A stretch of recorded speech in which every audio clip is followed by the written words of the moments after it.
खबर आपको देंगे। वज़ीर तालीम सिंध ने इंकशाफ किया है कि सैलाब से मुतासरा 20,000 से ज़ायद स्कूलों में अब तक सिर्फ 5,000 ही बहाल हो सके हैं। सूबे में सालाना 16 लाख बच्चे जन्म ले रहे हैं, जबकि हुकूमत के पास सिर्फ 4 लाख बच्चों को स्कूलों में एडजस्ट करने की सलाहियत मौजूद है। मज़ीद तफसीलात जानेंगे। डॉन न्यूज़ के नुमाइंदे सैयद वसीम हमारे साथ मौजूद हैं। वसीम, हकाइक क्या है, बताइएगा।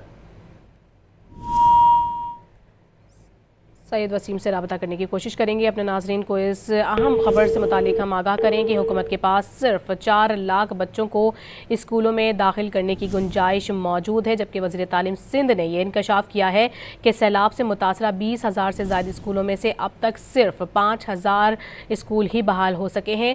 सूबे में सालाना 16 लाख बच्चे जन्म ले रहे हैं, जबकि हुकूमत के पास सिर्फ 4 लाख बच्चों को स्कूलों में एडजस्ट करने की सलाहियत मौजूद है। इस अहम तरीन खबर से मुतालिक हम आपको मज़ीद बताते चलें कि हुकूमत के पास सिर्फ 4 लाख बच्चों को स्कूल में दाखिल करने की गुंजाइश मौजूद है, जबकि सैलाब के दौरान मुतासरा स्कूलों की तादाद 20,000 से ज़ायद बताई जा रही है और उनमें से अब तक सिर्फ और सिर्फ 5,000 स्कूलों को बहाल किया जा सका है हुकूमत की जानिब से। जबकि अगर बात की जाए बच्चों की जन्म लेने के हवाले से भी उनकी जानिब से बताया गया कि सूबे में सालाना 16 लाख बच्चे जन्म ले रहे हैं, जबकि हुकूमत के पास सिर्फ 4 लाख स्कूल मौजूद हैं।